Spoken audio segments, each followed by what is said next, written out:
Hello! Welcome to the Flute 360 podcast, where we incorporate a panoramic view of flute-related topics. I am your host, Heidi K. Begay, and this is episode 82, The Evolution of the Flute with Robert Dick. Today's sponsor is brought to you by J&K Productions. Did you know that not only are they a production company for podcasts, but they are a recording company for musicians? Any musical recording needs that you may have, J&K Productions can fulfill that need. They have all the necessary equipment and expertise to record your next flute recording for college or graduate auditions, competitions, summer festivals, or a flute album. J&K Productions can record any setup imaginable, from solo flute, small chamber, flute and piano, and much more. Consider J&K Productions for your next recording project. Contact them at jkproductions.media. Welcome back, everyone, to another Flute 360 podcast episode. As a friendly reminder, please go back and listen to episodes 79, 80, and 81. Episode 82 concludes Series 17 with Robert Dick. Today, we will be discussing the evolution of the flute. This includes Robert Dick's Glissando Headjoint and compositions from the 20th and 21st century. Welcome, Robert. Well, first of all, here it is. And now the Glissando Headjoint is a head joint. You can put it in your flute, and the fitting process is the same as with any other head joint. They fit into virtually every silver flute almost perfectly just out of the box, but any good flute technician can do the fitting. So once it's in your flute, what it is, it's a head joint in a tube. There are two tubes. The real head joint is this one inside, and the outer tube is the carrier tube. And so the head joint inside just slides along. It's incredibly simple. So,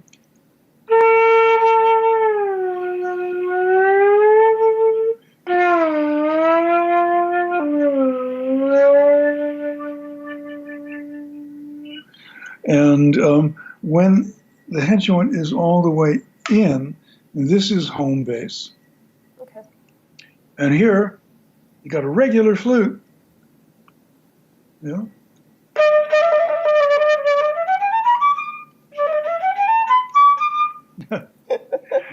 That was the Dorian version. There you go. It's the secret edition that was never published. Whoa. But anyway, it's just a regular flute. And from there, depending on the note you're playing, the slide is of different lengths. So, for example, because this distance is always the same, and it's in relationship to how long the air column is. So if you have a short air column, like a C, you get a major third. And the longest air column, low B,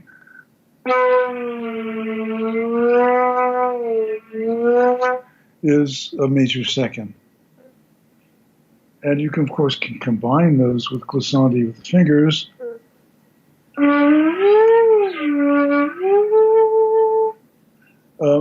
And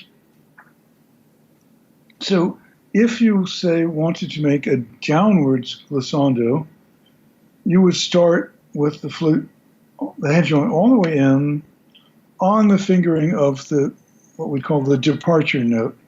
So let's say it's going to be, so I'm fingering that F sharp, But if you wanted to go the other way, go from D sharp to F sharp, you would start on the F sharp fingering, pulled out to D sharp. And that's the learning curve. You have to learn where all these notes are. But, you know, your ear will tell you very quickly. And if the trombonist can do it, so can we. Nice. So I'm curious, how did the conception of your glissando head joint come about? Well, it was one of those lucky accidents, really. Back in the 70s, a fellow named Raul Fajardo introduced a different kind of head joint that was based on a cylinder. Not, you know, the berm head joint is a section of a cone with a little parabola in it. But Fajardo had this idea to do it with a cylinder with an insert in it to make the tuning work. And most of those were made out of wood, but I had one that had been lent to me that was made out of silver. And I was sitting looking at it, and I had this feeling, I was like, you know, I'm looking at something, but I'm not seeing what it is. So I'm going to sit here and look at this until I see it. And I did. I just sat there and stared at it, feeling a little foolish, but, and then finally went, oh, there it is. I see it now. And I took the head joint out of the flute, and I turned it around, and I put it in the other way. Now, since it was a cylinder, it fit. Yeah. So suddenly, you know, the lip plate was like really close to the body. Wow. And I stuffed the stopper in the end, so there was, and of course everything was wildly different. Wow. It wasn't all that interesting as a thing, but I thought, okay, you know, if you could get from here to there while you played, that would be fantastic. Yeah. So that was the original idea, was to have the lip plate slide on some kind of channel. Okay. And once you begin to think about how you're going to make that work, it won't be a very big step to realizing that that's not realistic. You know, and so began to realize the next simple thing, well, move the whole head joint. And the first iteration, it went in, and that didn't work so well. It also had a rubber band to pull itself back out, which was like terrible for the jaw. And it went into the flute and cut off the trill keys. And boy, didn't that make one feel dumb. So it was obviously it had to go out. And it's actually sonically much hipper going out than it would ever have been going in. You know, well, extending the flute to low A would be much more interesting. Yeah. And then there was a prototyping process.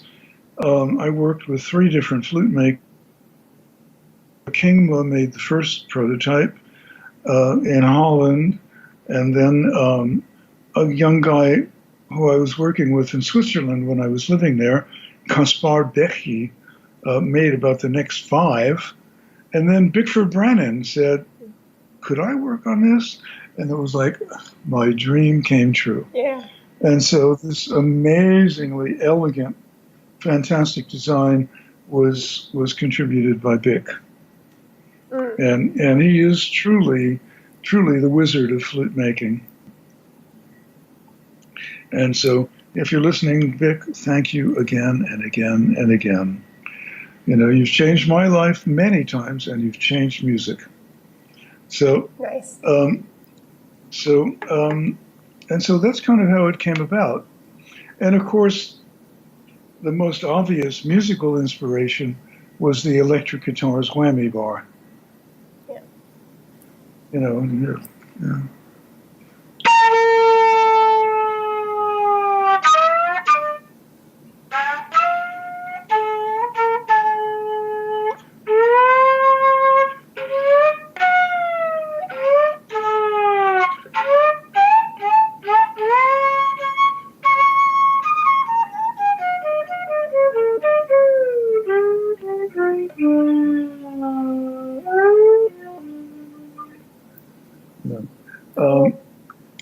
And there's no way to do that with the fingerings that you can get Right. on the open flute. Yeah. You can get little bits of it, and I incorporated some of them into that improvisation.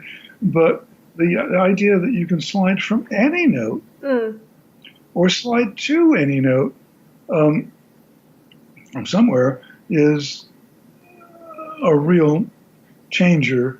It's profoundly changed what the instrument is. Yeah. And the multiphonic slide.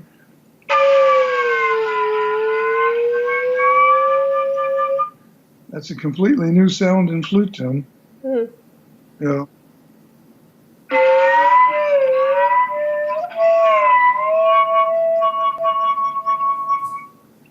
And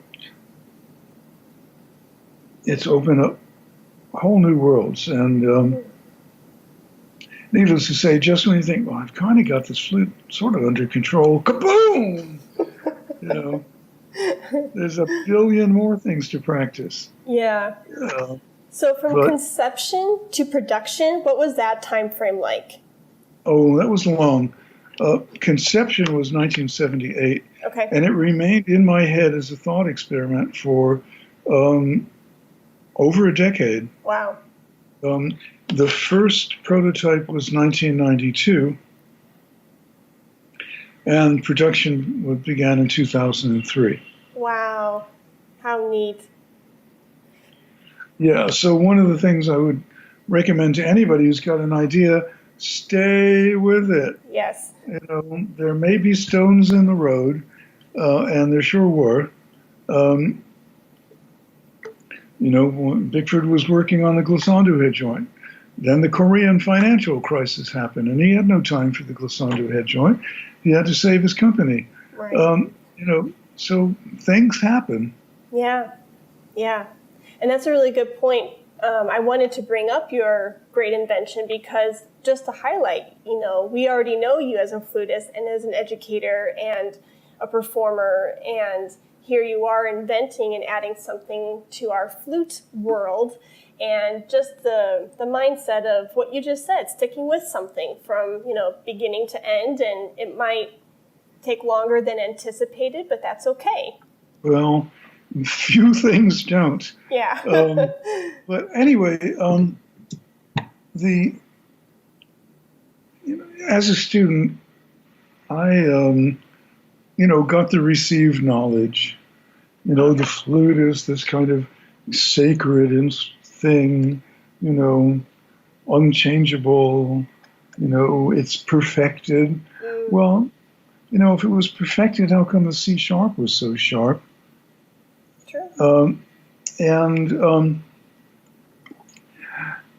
I read Böhm's book, The Flute and Flute Playing, which every flutist should do, because you want to find out why the flute is what it is and why it is. Well, he'll tell you, and it's fascinating.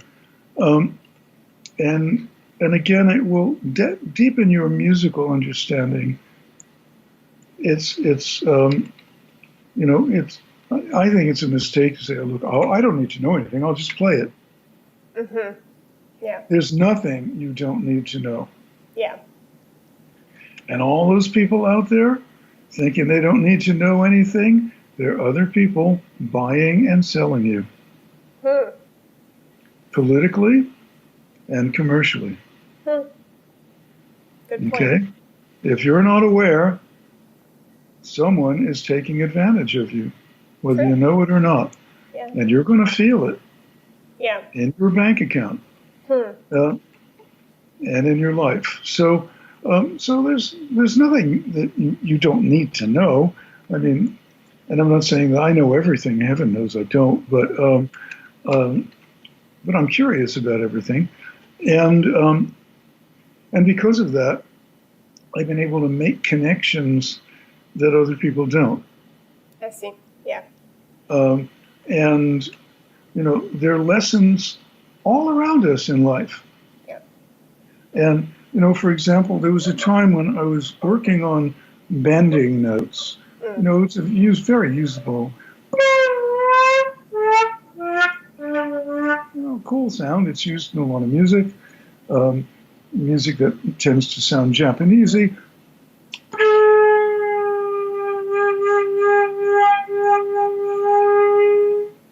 Or just jazz. The very first jazz thing I ever learned as a kid was the Swingin Shepard Blues.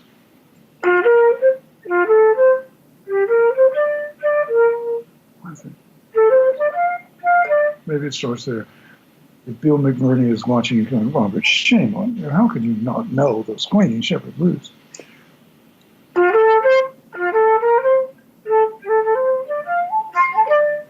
Well, I've forgotten it. Oh, well. But anyway.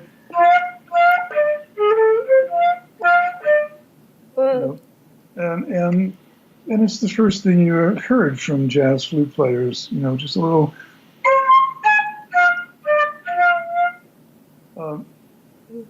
And I was wondering how to control the angle of the flute.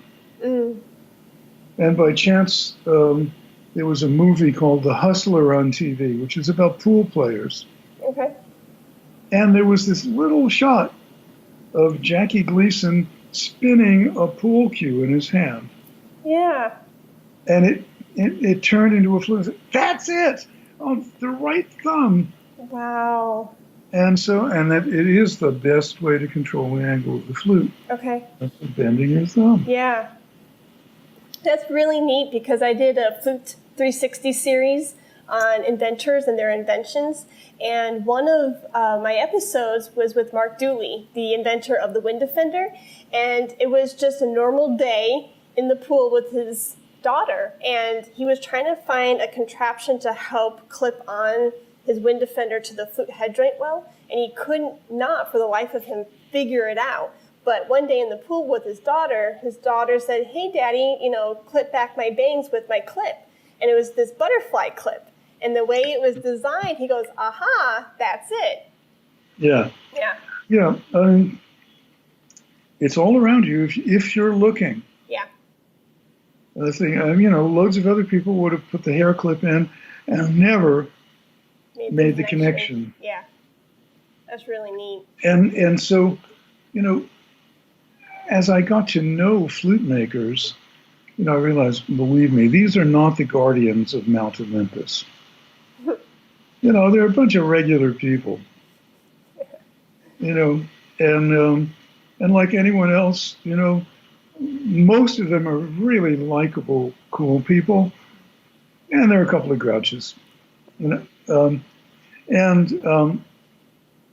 enjoy hanging out with flute makers because I always learn something, too. And whether I think I have any immediate use for the knowledge or not, I know that someday, somehow, that will come in handy in some context, which might not even be flute related. So, and I had this idea for a different fingering system on the flute, which predated the Kingma system. And I was working with Alfred Cooper a little bit on it, and we made a special shaped tone hole, and it didn't work. I was mortified. I thought, what are we going to do?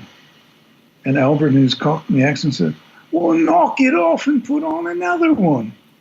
I said, knock it off? And he took this hammer, bam, and it goes flying across the room. It's off. That changed my life. Wow. Like, okay, it is mutable. It can be changed. Yeah. And when you understand its history, you understand why the changes happen and why other changes are needed. Yeah. And the main thing over and again is as music changed, the flute followed. Yeah. You know, I mean, imagine if we were still playing only the traverso today. Yep. Well, we would have been utterly left behind because, well, the traverso did some things fantastically and beautifully well. Chromatic music was, you know, a nightmare. Mm-hmm. Or the 8-key flute. Yeah. So, you know, and since the time of Böhm, music has changed. Yeah. Böhm never thought of multiphonics. He never thought of glissandi. He never thought of microtones. He never thought of other colors. You know, he was just trying to sort the flute out to make it work in the 19th century. Mm-hmm. And he wasn't the only guy who tried, but he was the one who succeeded. Yeah. There's some weird flutes in instrument museums. Really weird ones. Yeah. The reform flute looks like somebody put a flute into a pot of earth and watered it. It has so many keys. Yeah. And so, you know, hand in hand with as my ideas of music developed, you know, it was sort of like at first, there were so many things that had never been done on the flute as we had it, that there was plenty to do. Mm-hmm. Well, then, you know, time went on and those things got done. Yeah. You know, and then you began to go like, well, but the music is asking for something, and then the flute's mechanism won't allow it. Mm. And you can imagine that that's the kind of thing that would really get on the nerves of somebody like me. And so, you know, I created the theory that's the underpinning of the Kingma system. Ava Kingma and Bickford Brennan worked out the mechanism. I've never been particularly good at designing mechanism, but I'm good at concepts. Mm.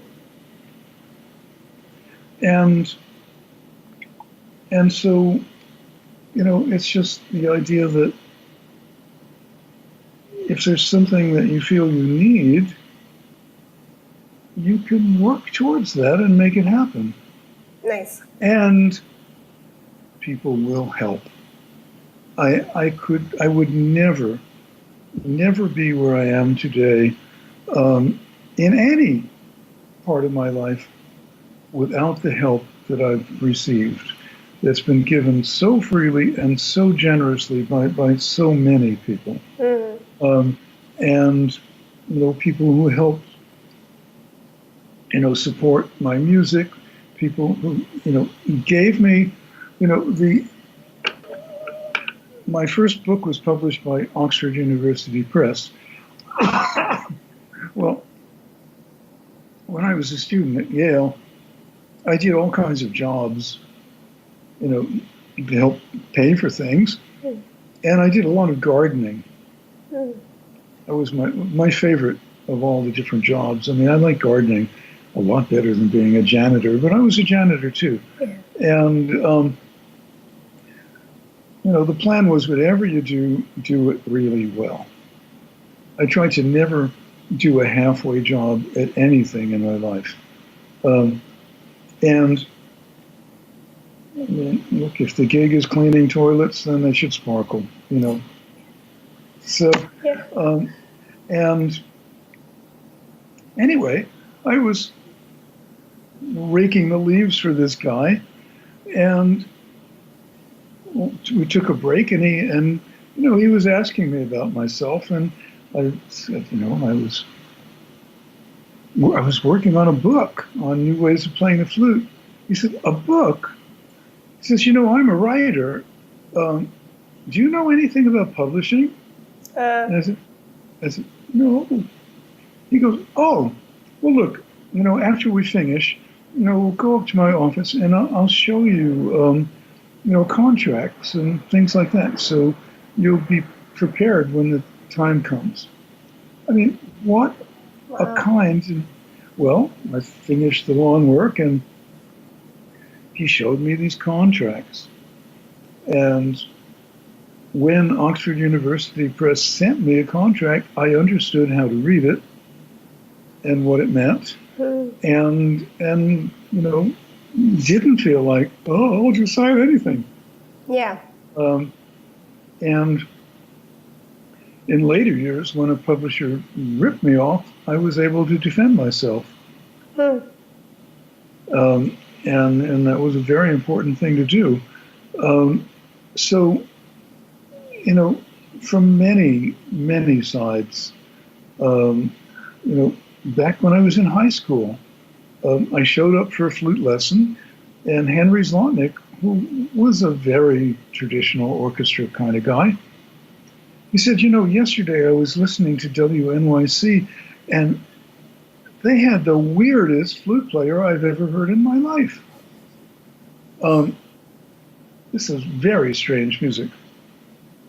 And, I can't say I understood it at all. In fact, I didn't understand any of it. But I had the feeling that there was something really real in there. And I wrote his name down for you. And it was Severino Gazzoloni. And then, I was 15 or so. And the next day I went to the Lincoln Center Music Library after school. And they had a Gazzoloni record. And I remember putting it on the turntable. And it blew my mind. And I didn't understand it at all. I had never heard anything like it. But there was something magical and compelling about it that made me want to hear more. Sure. And so again and again, people have reached out and shared. Without Bickford Brannon, we would never have the Glissando Headjoint the way it is. And he gave it to me. He said, it's your idea, it's yours. Wow. And I feel the way to profoundly express those thanks is to pass it on and help other people. I agree. Yeah. There's not a lot I could do for Bickford Brannon, but except for him to know that, the aesthetic of sharing, the giving to other people has not been lost on me. And that I do pass it on. One form of that was, these podcasts we've done. Definitely, yes. And we so appreciate it. And as I said, it's my privilege and my pleasure. Yeah. I remember one of my guests at the William S. Haynes booth at NFA. She was a donor to a Colorado university. And she said, just getting back the trust fund that was given to me and the fact that I could give it to music students for scholarships really enriched my life. And I said, yeah, even, we might not have a trust fund. We may not have a big ranch to sell that will, be $1 million check. But, I have a microphone and I have a computer and I can maybe perhaps provide a platform of free educational content for students who perhaps can't get to a teacher. Exactly. And so you can find the resources in your life to help somebody else out. Yeah. Yeah. Yeah. I love that. And with that in mind too, to the younger flutists who are just starting their career, and you need experience playing for people. You need that experience more than you need to be paid. Yeah. And so what I used to do was I would, all these free local papers, I would just look through them and see where, if there was a church where someone was playing. Well, I would call the church and ask if I could play a concert. Yeah. And so I got some experience playing for people. And they got a free concert. Yeah. So, that's just win-win. Yeah. And everybody felt good about it. So in the mantra really is to receive, give. Yes. It's as simple as that. Yeah. Perfect. So going back to the theme of today's episode and the evolution of flute. I know we went around there, but it was great. Oh, good. Well, we're good at ellipses. Yeah. Yeah, we are. So speaking of the evolution of flute, and we were talking about the glissando headjoint and it helping to achieve a certain flute sound. And, music is evolving. So with that, with the sounds that you are conceiving in your being as a composer and as a flutist, can you talk about your compositions and, using all these different extended techniques and how your compositions come to life? Yeah. Well, every single one of my pieces got born in a different way. Okay. There were ones where I kind of knew what I wanted the piece to do and started to work on it. There were particularly much earlier, amongst the first pieces, I would have like a sound that was just so cool that had to, it was the seed of a piece. I mean, I was improvising once and by chance I played this.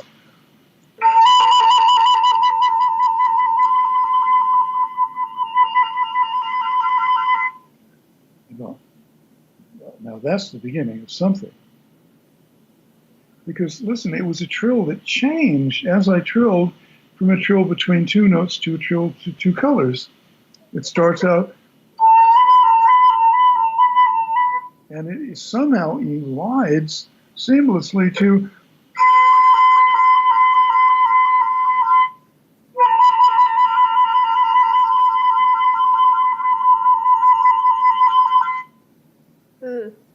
now how cool is that? Well, when I started to just try to follow that and see where it went, and it wasn't going anywhere because every time I breathed, it broke the spell. And I had begun the process of learning to circular breathe, and I realized, okay, when I can circular breathe, I'm going to be able to create this piece. I see.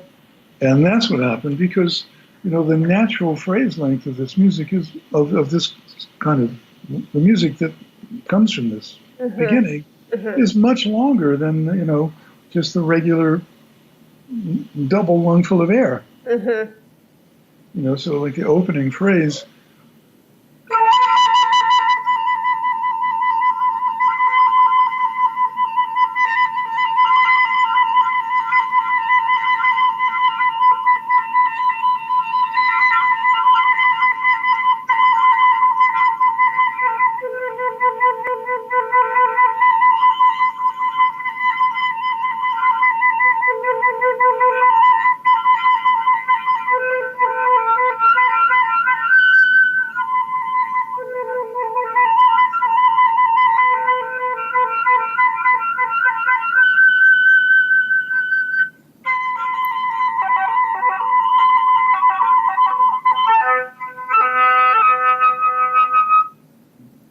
from there, and that's flames must not encircle sides.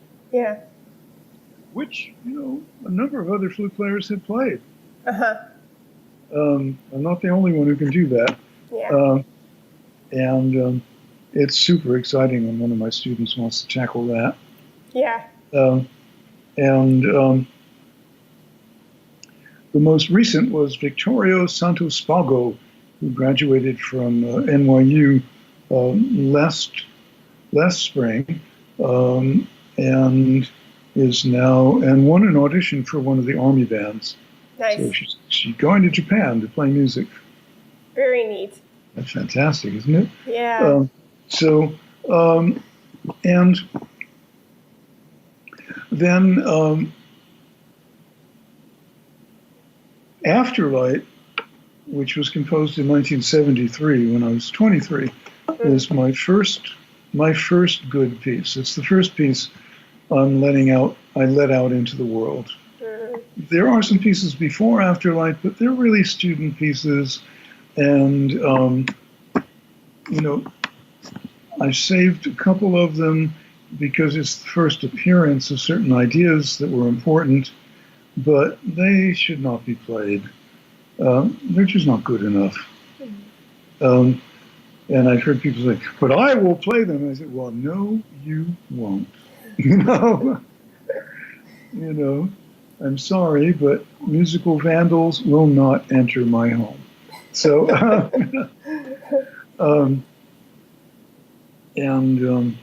I don't know. I might ask my children to put those things in a shredder when I die so that they're not played. I would hope that that wouldn't be necessary because, again, anyone who wanted to actually study how my music evolved, the very beginning is an important spot. Right. Yep. But anyway, Afterlight started out almost as a kind of very late French school piece. And I had this theme, or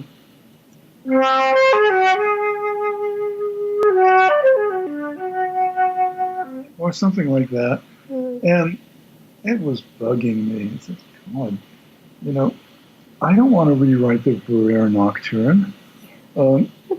And so I started cutting. I'm going to cut everything out that doesn't have to be here.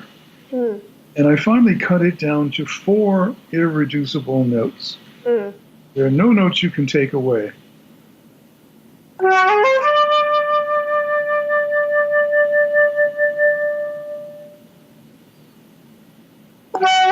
Whoops.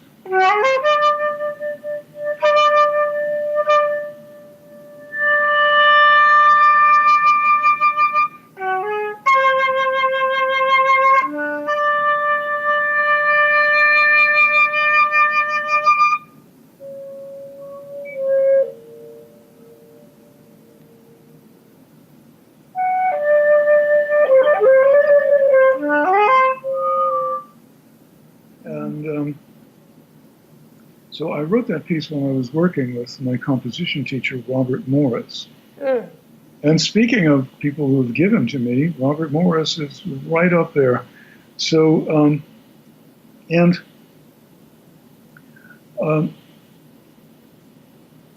I had created a kind of mythological story, and which became a sort of plot for Afterlight. But once the piece really got going, that fell away.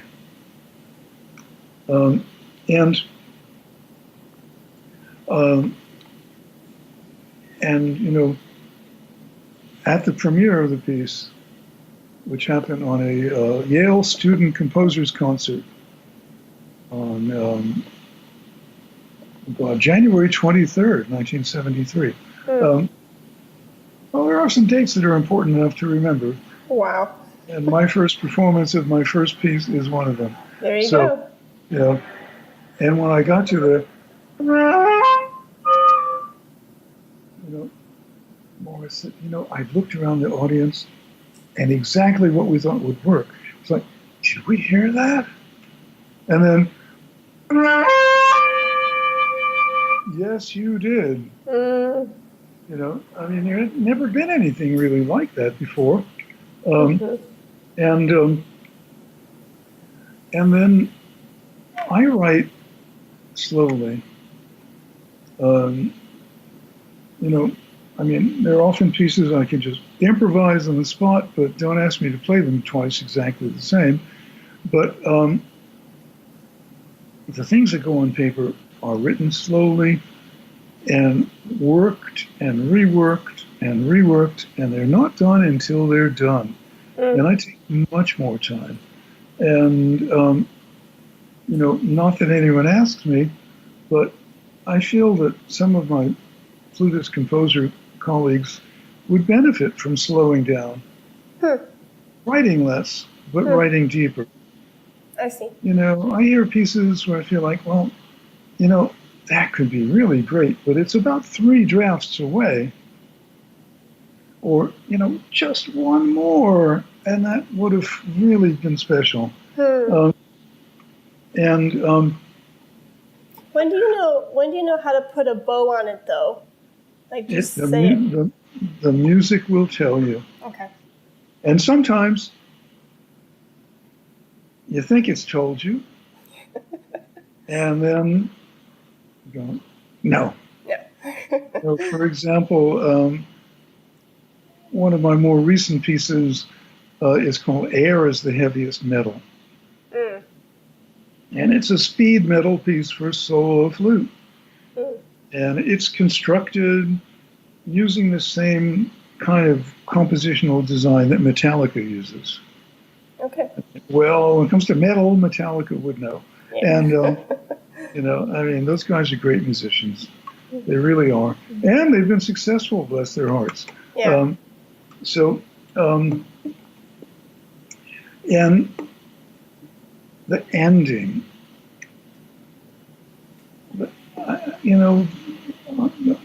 I wrote an ending which I used at the premiere, and then I'm just not happy with it.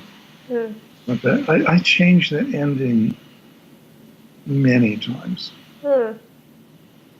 until finally and then when I found the right ending, it was like, duh. Of course, yeah. It's been there all along.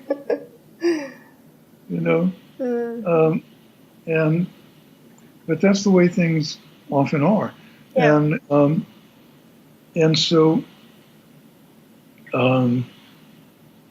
And sometimes it takes me years to finish a piece. Where I may be performing it, but but I know somehow it's, this is good, but it's not all the way. Yeah. And I do try to persevere until it's like, now that's right. Because it's only then that, my spirit is free again, and I can start on something else that's new. Or I can start the search for something. Sure. That's new. I love that. And oftentimes I'm just saying, I know if I'm looking, the idea will come. I see. But you can never force it. Lookout, which is probably my best known piece, was a commission. It was the first commission piece by the National Flute Association for the high school soloist competition. And I knew I wanted to do something, kind of rock and roll. But there was confusion about what year it was supposed to be for. And I thought it was for 1990. And I get this call going, well, where's the piece? I go, it's for next year. No, it's for this year. I said, sit tight. I'm on it. Wow. Okay. Well, my next few weeks have been redirected. I'm going to write this piece. And so I did what lots of composers do. I took out my file of good ideas that didn't fit in older things. And I found this key click melody that was supposed to be in flying lessons, but it never found its place in flying lessons. But it was like,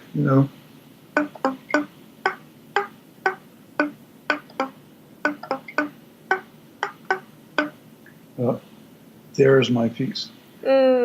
All I have to do is get to it and get from it. But okay, I've got this little thematic nugget, and I've got a feel. I wanted it to be a joyous, sounding piece. I didn't want to be another one of those dark, bitter, brooding things. There are enough of those. Yeah. And I've written some of them myself. But just like,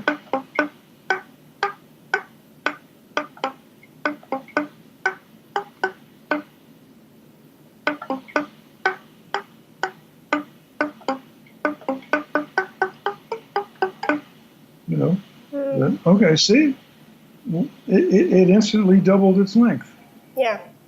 Okay, well, that's a live one if it's growing like that, you know. You know, and then it wasn't that hard to get to.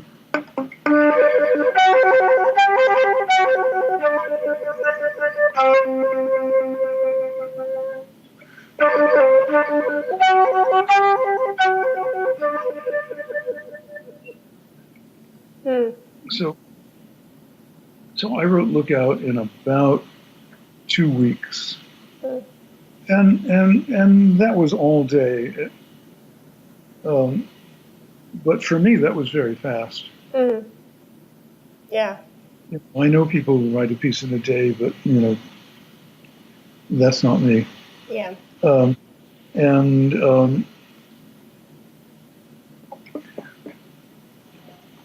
then when it was time to send it off to the contestants, all the semi-finalists that year were going to play it. They were all going to play the same program. The Sun Kun, a Telemon Fantasy, and the new piece, which is going to be Lookout. And I thought, okay, now, I've got these multiphonics in here, these key clicks, and the problem isn't going to be the kids. I mean, a motivated high school student is an unstoppable force, right? Yeah. High school students, you know it. You know, when you want something, well, we better just get out of the way. Yeah. Now, and these are 6 of the most motivated high school flute students in America. Yeah. You know, watch out. So, yeah. So they're not the problem, but the teachers are. Okay. The teacher's going, well, I don't know how to do those. I don't do those things, all of that. So, well, this is very simple. I will be their teacher. So I, you know, like 2 days after or 3 days after I finished the piece, I was in a recording studio, and I played the piece, and I taught it. And then the technology in those days was cassette. So I put a copy of the score and the instructional cassette in the envelope, and I sent it off to all 6 with a note saying that, as far as I was concerned, you're all winners. Wow. And I can't wait to hear you, and I'll see you there. Oh, neat. And all 6 of them played Lookout better than the other pieces in their program. Well, it's music that had something to do with their lives. Sure. They were able to connect to it. Exactly, yeah. Exactly. And they connected on a really, you know, visceral level. So it was my happiest day as a composer, or one of them, because I got to hear my new piece played 6 times really well. Wow. The joke amongst composers is at the premiere you get to hear your piece twice. Yeah. For the first and the last time. So, and, you know, writing a piece of music, for me, is much too much work for it to be played once. Yeah. It's, you know, I take myself to the wall on this stuff, and, you know, it's not just something I can just spin off and then it doesn't matter. Right. Every piece of mine matters to me very, very deeply. And as such, I try to put the rungs into the ladder. They all have an instructional recording. You know, originally they were all on cassette, and then they moved to CD. Fisher Jumping actually has a DVD. Yes. And Afterlight Flying Lessons Volume 1 has this amazing 3 DVD set, which is like a complete course on, you know, contemporary flute playing, you know, done with a multi-camera shoot. It was done in coordination with the university, because I could never have afforded to have done that myself. Wow. and it was a doctoral project for its editor. And again, thank you, Kudzai, one of my heroes. And so,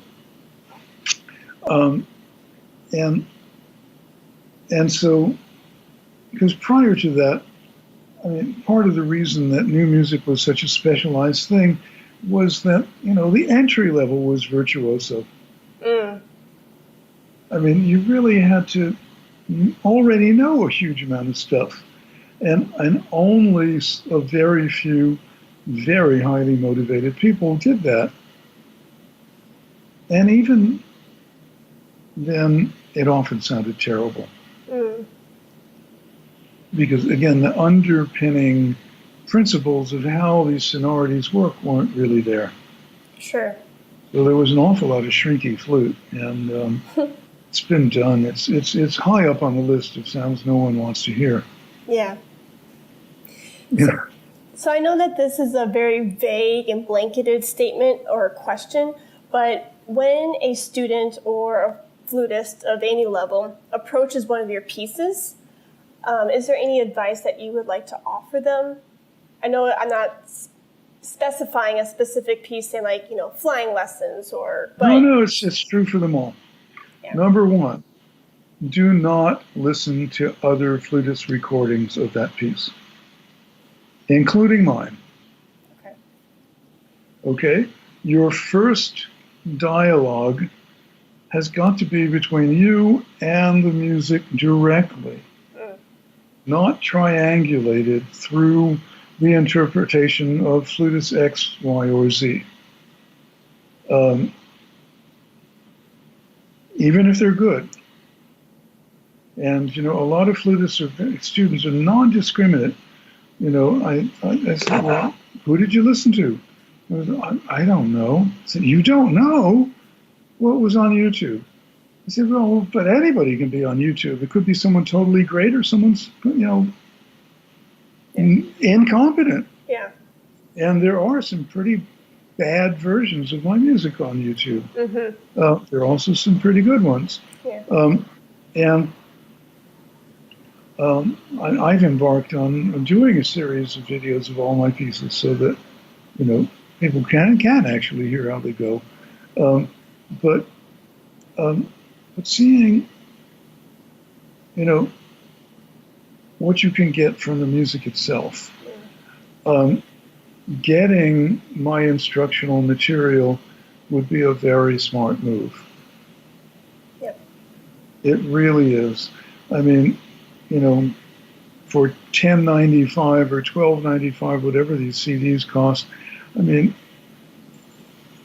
to understand how to practice, because that's what the instructional CDs do. They really explain how to practice, and well, that'll get you there so much better and so much faster. And then, if it's a piece based on a given style, like Fisher Jumping is a 12-bar Chicago blues, listen to blues bands, not just once. I mean, if somebody from Mars heard the Mozart G major concerto one time, do you think they really get it? And if you're a classical flute student who's never really listened to Chicago blues, you're on Mars when it comes to that music. True. Well, if you want to zoom over, check out Earth, and groove a bit, listen to, these famous blues players, but at least 10 hours worth. I mean, so you can really start soaking it in. Sure. What I hear most in performances of Fisher Jumping is simply well-meaning people who don't know what the feel of the music is. I see. And who are not successfully counting to 4 measure after measure. And the blues is a definite, it's a beat-driven music. Yep. And so it's in 4/4 time, really count to 4. In time. Yeah. Great. Is there anything that you want to say in summary, anything that you want to share? You've already shared so much, but any pointers, advice? I don't know, it could be for budding composers or budding inventors or flutists who are trying to stand on their own 2 feet. Yeah, well, the first thing is never compartmentalize music. There's no such thing as a specialty. Think of music as like a tree. I mean, you can even be biblical about it. It's a tree of life, and the spirit that flows through music has come from its roots in the past, out through its present, and just like in a living tree, the roots are feeding the leaves and the flowers, and the leaves and flowers are feeding the roots. That's really true. The roots would die without the leaves and flowers, just as the leaves and flowers would die without the roots. And so, all music is connected. So, to think like, well, I don't do that, or that's different, that is a core spiritual and conceptual error. Instead, it's like, well, how do I connect with this? And listening is a way, and not just listening to flute players. Yeah. Listen to everything, really. Because I feel one of my biggest roles as a teacher is to awaken curiosity. And when curiosity is awakened, it's unstoppable. And so that, more than anything, and to realize that what you're learning in Baroque style is informing how you're going to play the newest music, and how you play the newest music will inform how you would play Baroque music. It's really true. Yeah. And also to begin to trust your taste, your musical taste. And now you can never judge a piece on one listening, any piece. People say, well, I know what I like. Yeah, you do, but you don't know, you don't even have a clue as to what you know and don't know. So you don't have musical taste, you're a musical bigot. You could develop musical taste through listening more broadly. Yes. And then you can arrive, in all fairness, at the conclusion that, that's really a piece of garbage. Because there's plenty of it. Yeah.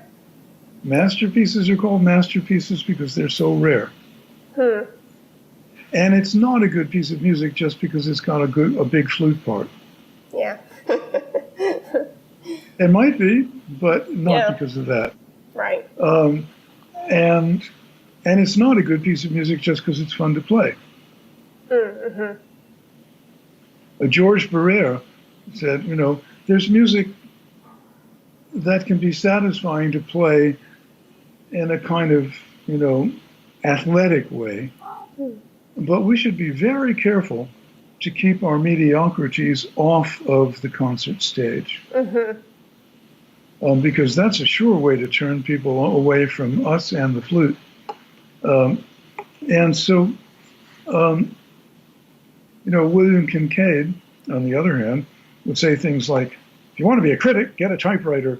And I feel it kind of humanizes the old bird that he could say something so profoundly stupid. Yeah. I mean, look, if you're playing in an orchestra, as I did, you don't get to choose the music.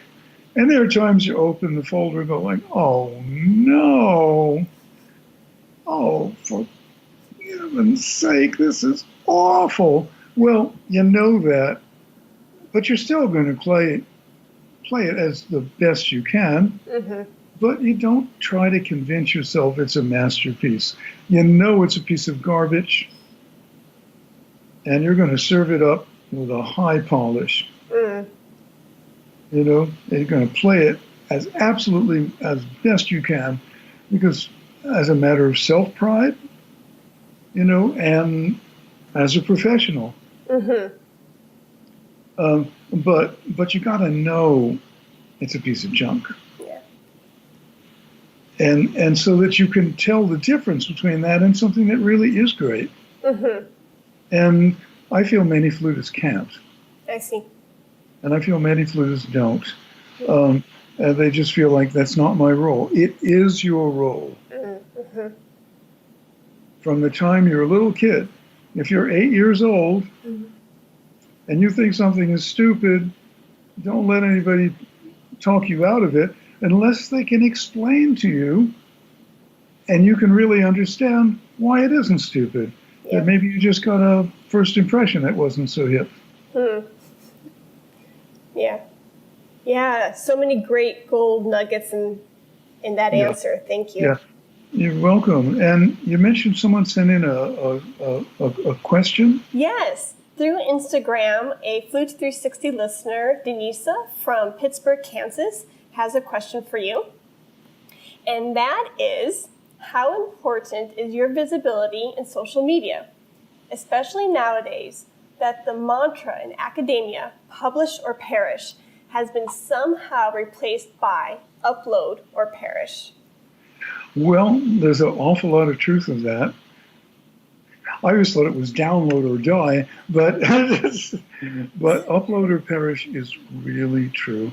Now, you know, I come from an earlier generation. You know, believe me, I'm still youthful in my heart, but, you know, I can remember when there were no computers.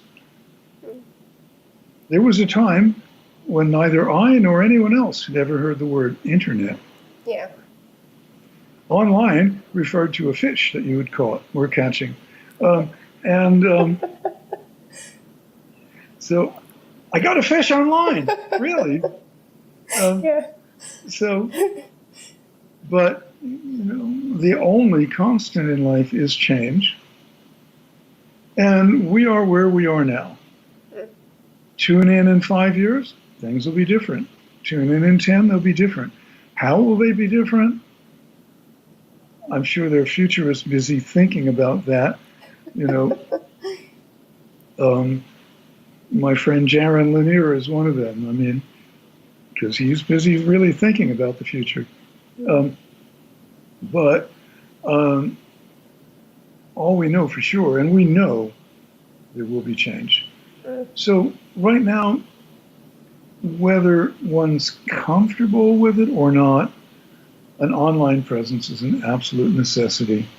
I'm not particularly good at it, but I'm putting increasing amounts of effort into it.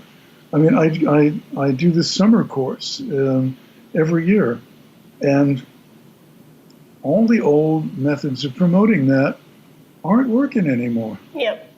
And it's, you know, finally penetrated that a consistent social media presence referring to that course will indeed up the enrollment. And, you know, that's part of the reason I said I reached out to you to say, could I participate in your podcast? Because, you know, one has to kind of pop up in social media in as many places as you can. Yep. I mean, I'm not one to take a picture of every lunch I eat and post it. You know, I mean, yeah. And I know that people today want to sort of get to know you personally, and I think that's cool. Yeah. And, you know, I'd much rather post a picture of my studio where I practice, or, you know, things I'm working on that are on the music stand, or, look at that. There's the contrabass flute, on its stand in the corner. So, but I don't necessarily feel I need to, put a picture of the pair of socks I just bought on, unless it's really hip. Unless it's your next composition. Well, these socks inspired me. I don't know. Unlikely. Do you know that in my entire life, I have never used a title that someone has suggested. Huh. My titles are very interesting, if I may say. Yeah. And I put a lot of time and energy into them because I think they're really important. And so people say, "Hey, I got a great title for you. Fudgesicle on the pavement." Yeah. No. No, it's got to come from within, or I find it, that connection is there. Yeah. Flames Must Not Encircle Sides was a found title. I won't tell you where I found it. That will take the magic out of it. But it was in a very plebeian place. But wow, that's a great title. And so, yes, the answer to... Now, I think in academia, we need more depth than just social media. Definitely, yes. These days, if you plan to pursue a career in academia, you are going to need a doctorate. Yeah.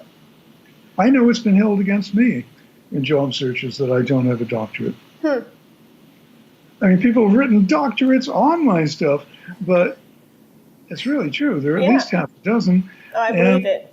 And, but I thought the other flute would be worth its weight in doctorates. And I was wrong about that. And, it doesn't refer to prior work. Well, I mean, how can it? It's all original work. Yeah. But, and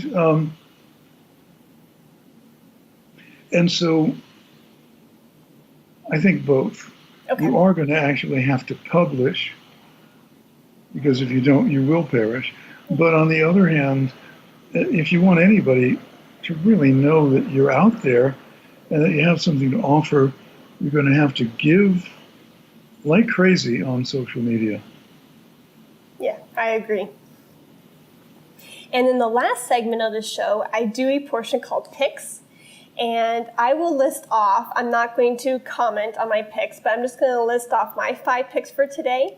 Sometimes I feel like, as I like to read, and so sometimes I feel like when I'm stuck and I need a book recommendation, hearing others gives me inspiration.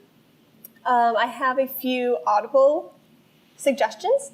The first is called The Brave New Athlete by Dr. Marshall and his wife, Lesley Paterson. My second Audible pick is The Fairy Tales of Oscar Wilde. The third is Success is a Choice by Rick Pitino. And then because my husband and I just moved and put all our stuff in a storage unit, Packing Supplies, the stretch wrap that you put around furniture has really come in handy. So that's a kind of a random pick, but c'est la vie. And then ECamm recorder for Skype, what we are using today for our 4 episodes. $40, okay. And it is a cinch. If I can do it, anyone can do it. Mm-hmm. And well, the best book I read recently is called Exhalation. Oh, okay. By Ted Chiang, Chiang. It's on Barack Obama's summer reading list too. Oh, okay. I was thrilled to see that. So wonderful, really deep stories, extremely readable. But, this is what science fiction really should be. This is not about rockets and robots. It's about humanity examining itself in ways that it hasn't done before. He's a great writer.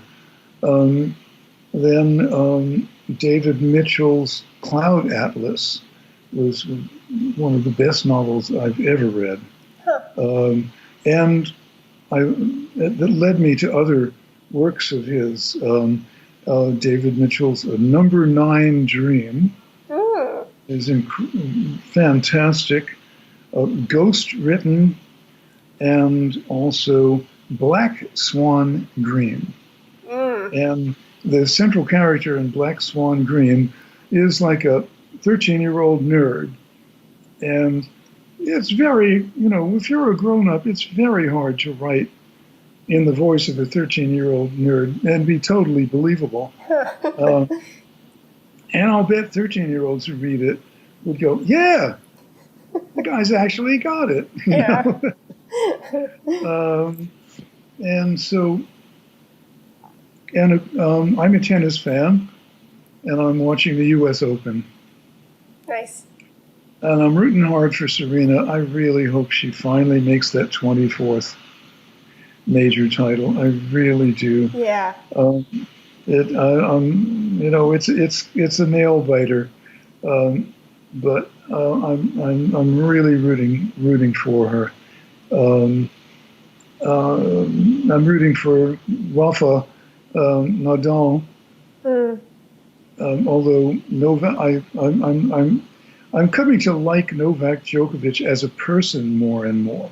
I mean, whenever I hear him speak, I think that was a really interesting guy. Yeah. And so maybe I'll be shifting, core allegiance. I love Rafa's, indomitable spirit. And all the tennis players, too, when they voted on certain things, when there was the life or death match, who would you have play the life or death match? And Nadal was picked by most. By most professional tennis players, because, no matter how far down, he's a guy who will never quit. Wow. And that's my kind of guy. Yeah. Novak will never quit either. And so it's really interesting to see that, and to see the resourcefulness and the people reaching down really, really deep when they have to. Trusting all the work they've done and being inspired. And sometimes that happens and sometimes not. Yeah. Yeah. But I'm really hoping Serena won her second round match, but it was looking grim in the first set.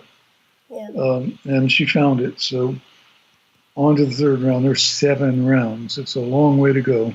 Yeah. Thank you for those picks. You're welcome. Yeah. I can't wait to check some of those books out. David Mitchell, really great writer. Fun. I can't wait. And Ted Chung. Oh, great.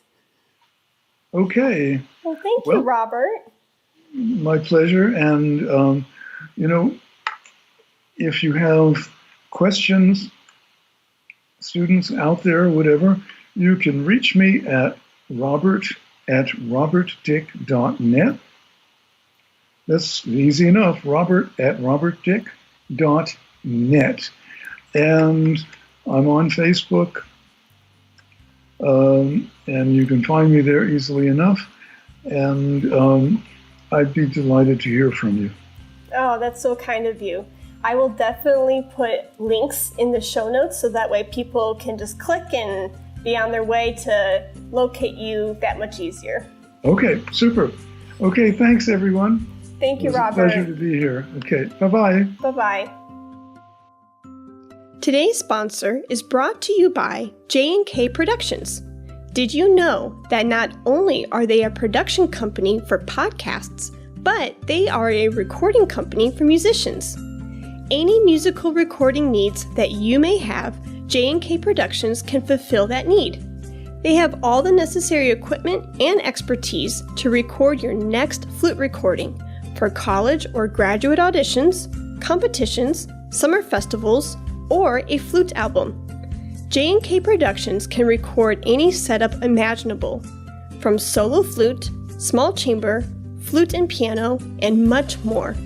Consider J&K Productions for your next recording project. Contact them at jkproductions.media.